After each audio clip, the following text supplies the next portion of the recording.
Welcome to a brand new week of Sony Style with me, Ollie Petru. Now, if you haven't been watching, this is the show that takes you all over Asia in search of the ultimate in modern living. From gear to gadgets to gregarious special guests, we've got it all. And alliteration, obviously. So sit back, relax and join us in our never-ending quest for style. This week on Sony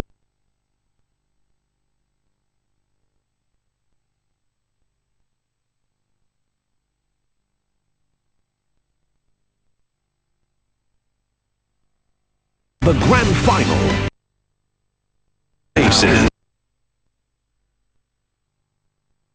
Others wide and world-class entrepreneurs, the Malaysian Kwok sisters Michelle and Monique, are the driving force behind highly successful F&B outlets such as the iconic Sold Out Cafe, WIP at Bangsar, Belgian Bar Bistro Brussels Sprouts, and the award-winning 789. Thanks, mate. In fact, I'm here at 789 with the lovely Kwok sisters Michelle and Monique. Welcome to the show. Hi, Ollie. How you guys doing? You guys all right? Very good. Okay, then first things first, just so I know the dynamic, who's the older sister, who's the younger sister, which way around does it work? Obviously, me. I'm the older sister. Absolutely not, but does that mean... Oh, thank you. Yes. You know that's all right, man. Does that mean you're in charge then? No, not at all. Really? She's my boss. So, how does that work out then? Because I'm sure when you were growing up, you were the boss for a while. I mean, you're the older sister, and we all know how that's worked. So, how did the dynamic change? For a very, very short while, because we were doing some other businesses before we got into the F&B business. And I was boss then because she was the little baby of the family. But when we started embarking into the F&B business, she started working really hard and she started knowing more than me, and that's when she became the boss. So wait, do you reckon it's the whole younger sister thing then? You know, because like I've got a younger brother and he's really sort of trying to outdo us because he's got so many siblings. It's nothing about outdoing, okay? But basically what happened was she went off and took 8 years, okay, to be a lady of leisure. I had no choice but to pick everything up and to get it going. That's not true. Just giving her a chance to prove herself as a younger sister. How does that all work out then? I mean, with the sort of the dynamic, you being the older sister, but then you being the boss. How does that work? Well, after so many years of really working together and doing a few other various businesses together, we have learned to be very objective when it comes to work and emotions and personal aside, yeah. In the partnership then, who plays what role? What strengths do each of you have? Her strength is the part where she really puts her all in understanding the business in its entirety. You know, she's got the patience and the energy, whatever, passion, whatever you call it. She sees through the entire business, whether it's the accounts or the bar management, the kitchen, staffing, operations and all that. Yeah. Not being funny though. Okay then, what's left for you to do then if you do all that? Okay. Nothing much. Well, the thing is, this will not exist, okay, if it weren't for her, because she visualizes, she wants a certain concept, and I'm going like, yes ma'am, and execute, actualize the whole thing for her, okay, and that's how we work. That's all I do. And a bit of networking, of course. So networking, it's a good job that I have. Oh, networking, isn't that another term for partying? Oh yeah! Thank you, Ollie, I like you. I love networking. Networking's awesome. I love networking. It's a tough job, really. Yeah. Yep. Well then, as female entrepreneurs then, what's that like? Because if you say entrepreneur, a lot of people automatically think about a guy. Why aren't there as many female entrepreneurs? In fact, is that even true? You know, are there less female entrepreneurs than male? In the F&B industry itself, well, I guess you can say that it is more male dominant, you know, but after saying that, you've heard of the line that goes behind every man there's a successful woman. So a lot of the F&B outlets we know of have got the man in front and the woman at the back doing the real work. Pulling the strings. So what's it like then, being the queens of the F&B industry in a predominantly male-dominated? Fantastic. You get the limelight, you get the attention that you're after, you know. You see where the marketing guru comes into play now? We negotiate better, so... Which is meaner. Yeah, meaner. Yep. Well, what attracts you guys to the F&B industry then? I mean, everyone I think has that dream of owning their own restaurant or bar, but when you look at it, it looks like hell on earth. It looks like a really hard work, and it's such a fickle business. Why did you guys get into this one?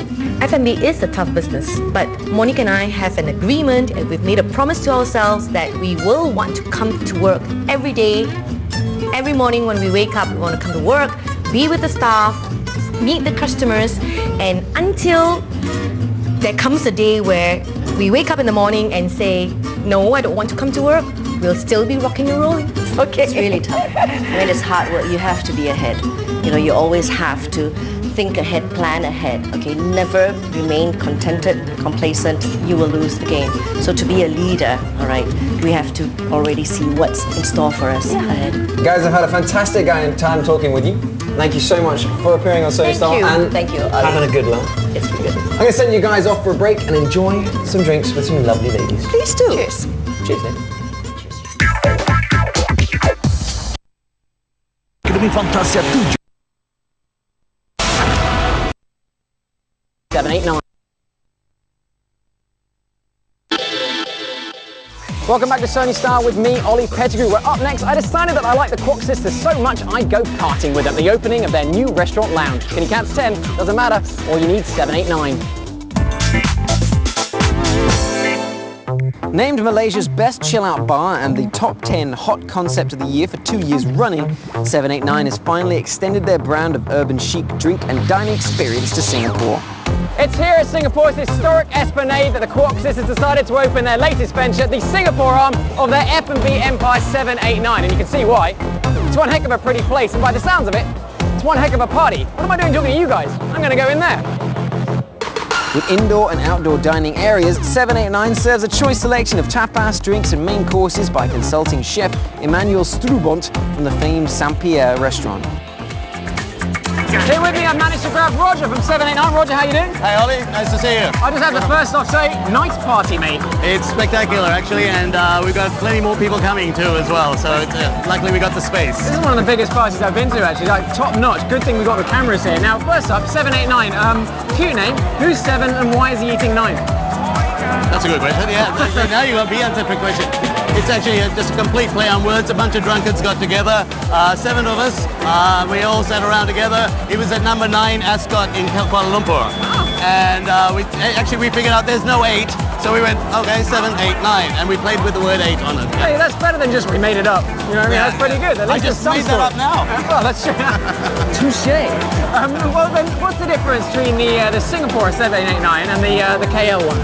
Well, actually, the whole idea of 789 was to be like very chic and very contemporary, very avant-garde. So each place has its own identity. KL was chic for KL, and the idea of Singapore would be chic for Singapore. What made you guys decide Singapore then? Is it just because it was close or because, well, it's Singapore? Well, because the idea of 789 is to make it into like an international, Asian-style, contemporary, cosmopolitan. And we started in KL, but Singapore is even cosmopolitan than KL, so the opportunity just came together. Yeah. What would be the sort of the typical person there? The typical person would turn up to 789. Is it sort of Just like you. Right. Minus the tie, or maybe lose it up. okay? So like chic, sort of young, looking for a bit of fun. No stiff at all. I mean, the whole idea, it's not the tuxedo type thing. It's not a stiff formal place. It's fun. You guys do food too, right? Totally, yeah. And actually the whole idea of the food is we want to do it like an Asian style tapas. You know, it's going to be with Japanese and Vietnamese and Thai and Chinese influences. Is that all? All 3 items.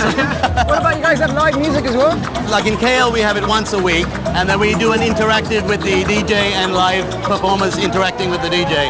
The same idea would be here, but the whole idea would be if we get really good performers passing through town, etc., we find a really good, somebody completely chic and funky, we'll say come along and play along. If they're going to be passing through anywhere, it's going to be the Esplanade Theatre, so nice Absolutely. placement. Yes, exactly. We're over here, come.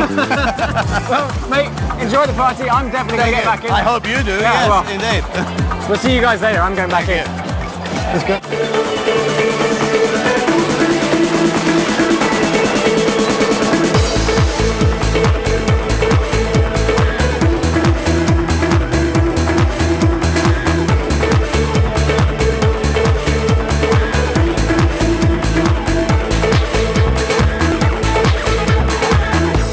But don't you guys worry if you missed the opening party of 789. It's actually open 7 days a week, so you can pretty much come down here whenever you want and get your classy food and drink on.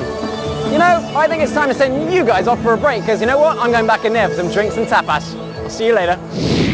Well, there you have it, 789. Great food, great ambience, basically it rocks. Up next, I have a music video for you from a singer who's been hailed by the industry as the greatest white soul singer alive. It's Annie Lennox. You all thought it was me, didn't you? This is her latest single, Shining Light.